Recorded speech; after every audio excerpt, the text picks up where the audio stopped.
Welcome to Shade and the City. I'm your girl Treese, It's Nels. and today we're here to do our recap of the 90-day Fiancé the Other Way, Season 6, Episode 3. Can buy me love. Can buy me love. Aha. All right, y'all. So our returning Shade Squad and all of our new viewers, if you haven't already, please make sure that you've hit that like button. And a subscribe button. And y'all, let's jump right into it. Oh, I'm thirsty. And let's get shady. On the button.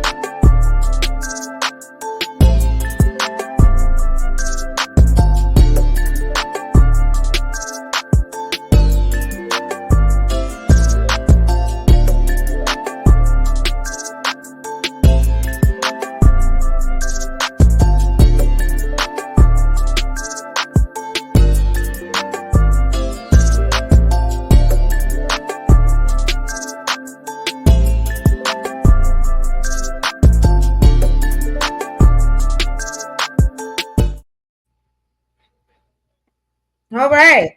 Well, we start this episode with the gift that keeps on giving. It's Corona, and I believe his name is Ingi. Ingi. I was going to say Ingi. Okay, Ingi.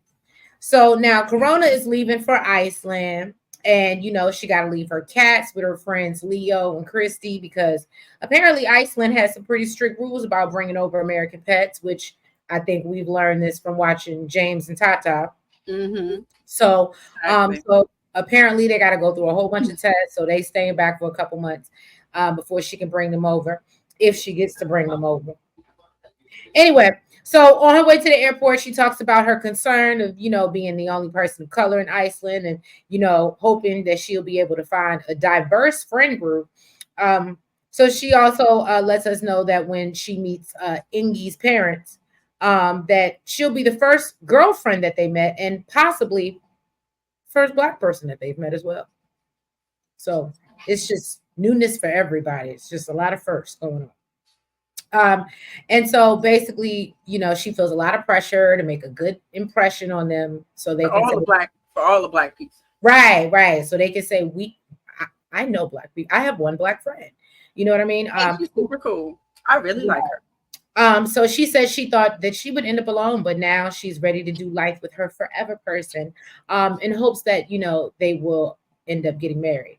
Now, Ingi, on the other hand, on the other side, and Regajovic,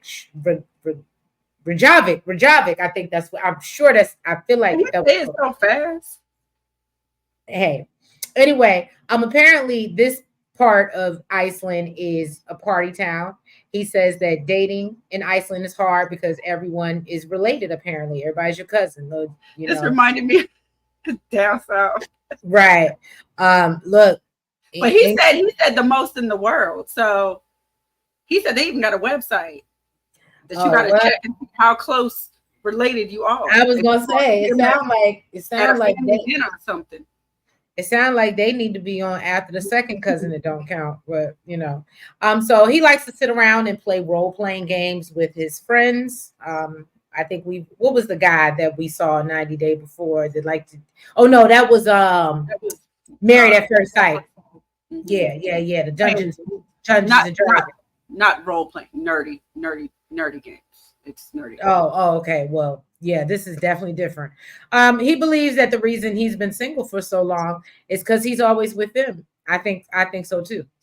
But apparently everybody else has seemed to find somebody. I was about to say that. No, sir, that's not it. That ain't it. Because if they always with you and you always with them and they got somebody else, clearly you doing something wrong.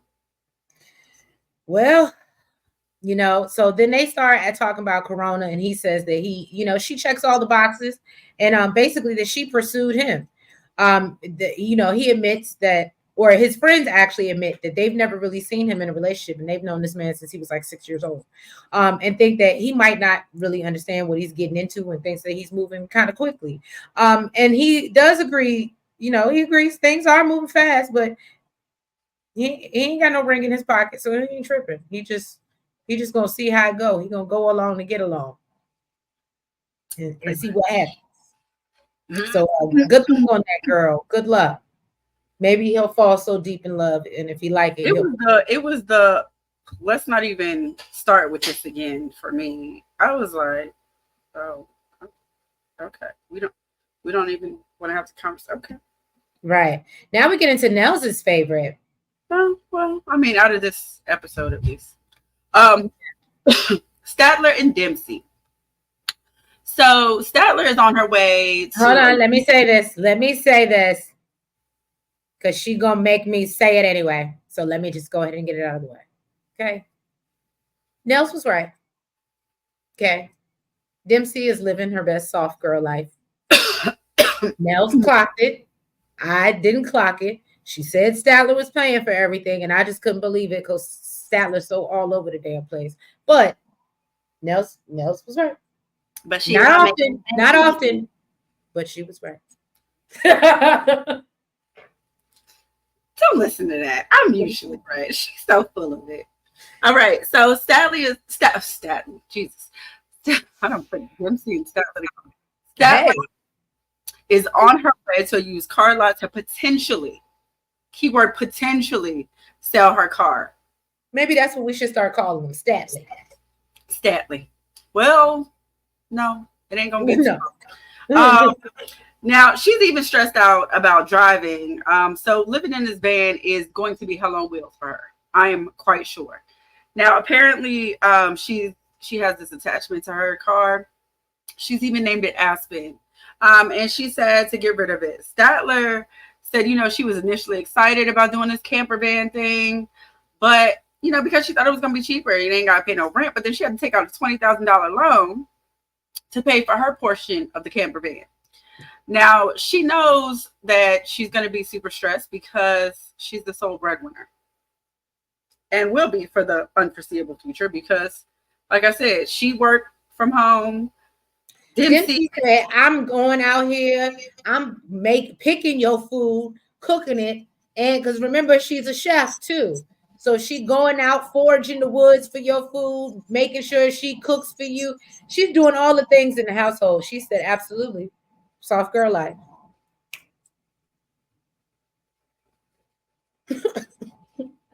I think Statler would be okay going grocery shopping if it meant that Dempsey was gonna have a job.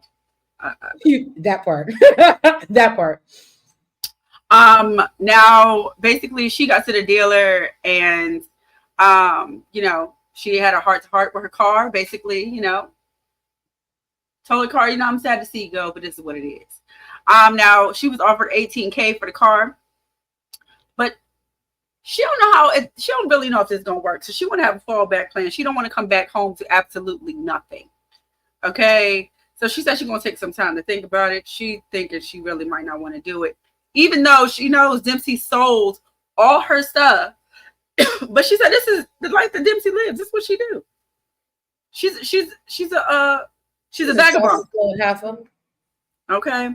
Now basically she apologized to her car. She was like, baby, I'm sorry for putting you through this. I don't know what the hell I was thinking. Now Statler, she's packing. Okay. She's super stressed. She's giving away some of her stuff. She put some of it in storage. The only thing she's taking is 2 suitcases full of stuff because she knows she ain't gonna have no room for nothing else. Then she gets a text from Dempsey telling her that they can't afford the van. And she's supposed to be leaving the next day. So she thinks that Dempsey was under the impression that she was going to sell the car and then get the money from that and, give it to Statler. But she said she didn't necessarily tell her that she was going to sell the car. So now she's really having second thoughts. We find out otherwise. I'm believing that she's backpedaling and popping. That's what I'm believing. Oh, absolutely. Now we find out otherwise when she gets on FaceTime with Dempsey and, basically Dempsey's like, so you weren't able to sell your car? Statler stumbling all over her words. Well, right. Okay, I didn't know that we were depending on that money. Dempsey said you a damn lie. We had this conversation. Lie. She said we had this conversation over and over and over again. I told you between the two of us, we only had $30,000. Okay. And you said basically we could use your car to pay the rest. Statler said, oh, there was just so many numbers, thrown around that she didn't really compute. Okay. So she thought the only thing she was putting on the table was the loan. What? Can I tell you the problem between these two that I just identified? What? Dempsey is going to get tired of handling Statler with kid gloves and having the baby hurt with all her issues and everything like that. And Statler's going to get tired of taking care of her. It's going to be their demise. It's written all over their face. It's literally a recipe for disaster. And the fact that they keep on saying, we don't know each other like that. Mm-hmm. We don't know each other like that. And the fact that this girl has said it 50 times in 50 different ways, maybe I should stay here. But you know, she wants that gut. But she wants to move to England. Mm-hmm. Even though that ain't where you're going to be, because you're going to be in a damn van. And, and let's not forget Statler, for those who don't know, and y'all can go back and watch the playlist, but for those who don't know, this is not her first time being stuck and getting left in England and having to take her butt back to America. So you would think, I mean, glutton for punishment. Now, she said that she didn't calculate that they would lose $5,000 just from transferring US dollars to pounds. And that's where the miscommunication was. But basically, long story short, okay, she told her that she didn't sell the car. Okay, and the point is that there are 6,000 pounds short. So she feels like they're already off to a bumpy start. And because you might be homeless. And she said, literally, she said, I'm going to have to figure out a way to get this money by tomorrow. I literally saw my notes ended with that. Mine didn't, but I literally just thought about by tomorrow because her flight is tomorrow. I gotta get this money by tomorrow. Really? Okay. And because really, she don't want to get to England and be homeless. Because once again, Dempsey done sold all her stuff. Sure. My thing is, I don't know. I mean, I just feel like they would have had the conversation sooner about did you sell the car or not? So how much did you get for the car? Right. How much did they offer you? Something. And she was going to get a nice little grip for that car too. Yeah. She was about to get $18,000 for that car. I didn't think she was going to get that. Me either. For 2017? Right. I would have thought maybe she got I thought she was gonna get maybe $1,500 or maybe $2,000. Look, and it looked like she went to some little rinky-dink place. So I really thought they wasn't gonna give her nothing. Really gonna give her nothing, but yeah, no. Kelly's Blue Book said this is what the car's worth. Okay, this is what she gets. I ain't mad at it. All right, now let's jump into Josh and Lilly. All right, money bag Lilly. So Josh is excited to leave for China to be with his boo. His parents share how much they're going to miss him, and they all get emotional saying their goodbyes at the airport. Now, he knows this is the craziest thing that he's ever done, but knows that if he didn't, he would regret it, right? So he reveals that he's been married 3 times. Okay. But he wants to get it right this time. You want to get it right this time. He going to listen. Make it happen. Right. So we see him on his way, and apparently his flight got canceled due to the weather, so it looked like he slept in the airport. But he literally looked like it. Yeah. But you know, he's back on his journey and eventually lands in China. And we see Lilly prepare her home for Josh's arrival. He stops to buy her flowers on the way, and you know, he is happy to see that their signs in the airport are in Chinese and in English. So, okay, shout out to China. I know where to go. Now, Lilly is telling the production team she's happy how the house turned out, but she spent a lot of money on these renovations. And, you know, Josh is always crying. He broke. So she didn't even tell him, you know, because she didn't want him to be stressed out. And she said it cost her 4 million yuan. Is that how you said it? Yeah, yuan? I think. Oh. How was it spelled? YUAN. YUAN? Oh, yeah, I know yen. I just said over $500,000 US. Yeah, it was over $500,000 US dollars. And she said that basically she maxed out her credit card, but she doesn't tell Josh these things because he's insecure and fears that she'll leave him for a rich man. And you know, one of my favorite movies is Memoirs of a Geisha. Them men ain't bad looking up there. Okay, that's all I'm saying. They ain't bad, especially them rich businessmen. They ain't bad. Just saying. So he has to drive her on the way to the house if it's common for men not to work. You know, and the driver's like, of course, no, No, where in have your woman take care of and have your woman provide for you. And then basically he asked him what he would do, and he said, I would go find a job to support my family. Not rely on my wife. I said, oh, that part. I said, not the cab driver out here passing out his collection plate for his word. Come on, Josh. Come on. He knew better. He knew better. And I hope that he's just at least, I mean, I think it's great that they obviously do have some things that are translated. That's wonderful. But I do think he should at least attempt to start to learn the language if he's going to try to get a job. Do we know, was she ever married?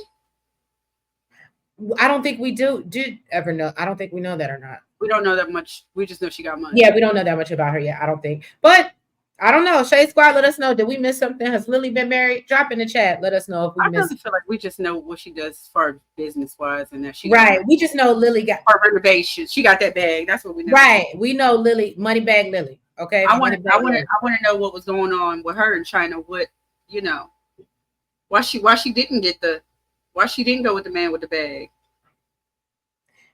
She ain't got to, because she's money bag Lilly. But why you want a broke man? All the way in America. I'm confused. Anyways. Yeah, that part. Next up is Teresa's fave. Never that. Of course, we pick up where we left off. I'm so happy they kept them short. I'm so happy they kept them short. We pick up where we left off. Shekinah is still pissed off about these damn bottles. She said, I've been going for 3.5 whole months to come back and have to deal with this stare of me in the face. Okay. Then she feel like, he lacks respect for her, because she like, you ain't even clean up. Like, you act like you ain't even know I was coming here. She was like, this place is a wreck. She said it's trashed. I would have felt a way too if I'm coming to see you and you at least call a housekeeper. But we know Sarper ain't got no money. So it's giving you didn't really care, what I think, or you don't care to have the house clean and tidy for me when I get here. You're cool with it. That's what it's giving. Then she went to another room, I guess, where I would have been like, take me to a hotel, since that's how you're gonna treat me. Take me to a hotel, and when you figure out how you're supposed to greet me, then but if she accepts it, it's like oblivious. He's just. But if she accepts it and just go lay in the bed like she getting ready to do, of course he gonna. That's why he hasn't changed anything. That's why the bottles are still up. That's why he still got the damn notebook. Yeah. Yeah. Because really, remember, she said, I'm not coming back till the bottles are gone. But here we are. So you can have a conversation face to face and nothing's changing. Right. So basically, then she went in some other room where I guess she's supposed to be hanging her clothes up, but the rack was missing. So she's like, you ain't even clear this out. The rack is gone. She had an attitude. Okay. So he's like, all it is because of the bottles.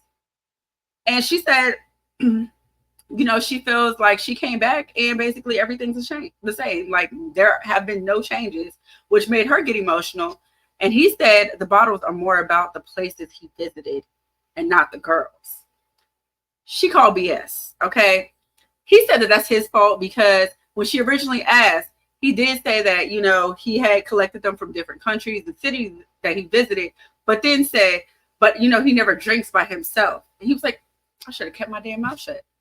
He's like, he got too ahead of himself. He's like, what the hell's wrong? I need to learn when to shut the hell up. Okay. But basically, he's told her he can't believe that, she's so upset about these bottles and a notebook. It's just a notebook. Miss Petty Boots, okay, at her finest. Okay, said, okay, it's not a big deal. So it must not be a big deal when I pull out this 143-page love letter from my ex. Now make peace with that.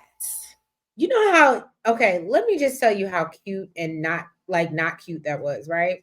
Oh, it wasn't cute at all. And ineffective.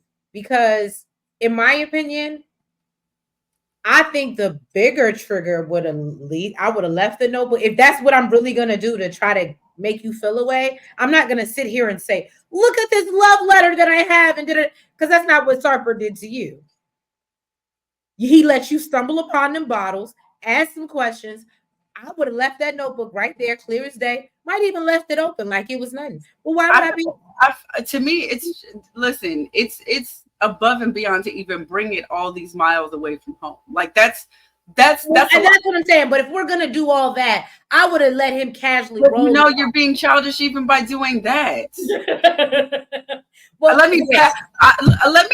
I plan to go back and move with this man, and I know that he didn't do what the hell I asked. So let me be petty back and pack this book from my first love. This whole 10 pounds teenager, okay? Because it's 143 pages, and tell him about it.